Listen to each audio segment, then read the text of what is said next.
Can I talk to you about the importance of planting some food now? Could I talk you into it? Even if you're inside, have a south or west east facing window, could I talk you into it? Would you see the benefit of it? I think a lot of you would.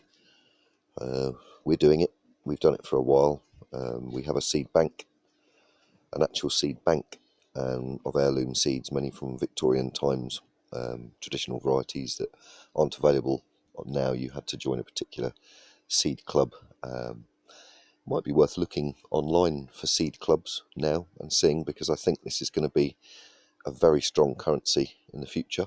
Not just seeds, obviously, but the food, and a great way to sustain yourself and give yourself nutrition, because the factor of food at the moment is for every one organic carrot you grow, for example, you'd have to eat 20 that are mass farmed and put on a supermarket shelf to gain the same nutrition.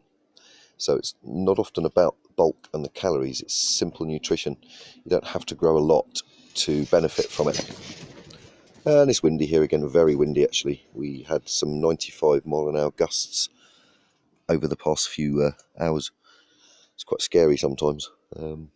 Things lift off, fly away. You look up, you see the odd sheep. Eyes meet you as it meh down the hill. It's an interesting time, because if we had another hurricane here, and we've had a few, we're a lot more exposed now than we've ever been to the weather.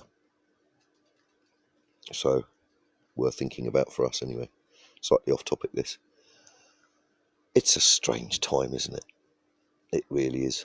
And I think now, having the ability to generate even a little bit of power for a device, a small solar panel for a radio or a phone, extra candles, alarmist? I don't think so. I just think people are stocking up. People are aware that there's going to be shortages. I mean, the supply chain is breaking, the economy is crashing. There has been fires, floods, cold weather, wet weather, damp weather, dry weather, then warm weather. Global food production is down and the supply chain is down, and you combine those two things together. And as I mentioned in a previous video, there's already talk of rationing, and this is a serious comment. It doesn't appear today, the problems aren't today. Nothing appears today. It always has a effect today. A ripple starts today, like the butterfly over the water, flapping its wings and creating that minute little gust.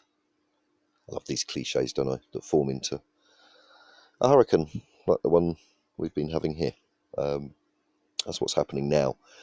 And of course, warehouses and supermarkets have stock and are rushing things in because there's demand. But take the time yourself to look at global food production projections and the supply chain breakdown, coupled with economy and lockdown, the type of people that aren't working. And just think that now, very good time to get those pots out, find some soil, and order some seeds, or go out and find some seeds. Ask people you know who have allotments. People who have allotments, who grow food, would never be happier if people started taking an interest now, when they've probably been saying to people for years, you know, the benefits of growing your own food and having the ability to go and pick things. I've stopped because of the wind. One day I swear to God I'm going to lift off out of here into Kansas or something. What can you do? So please, take my advice on this, even if it's just some peppers, some carrots that grow, some small, perhaps French chantilly carrots. If you can get the seeds, they're very good to grow inside. You can grow on LED light bulbs in the right spectrum.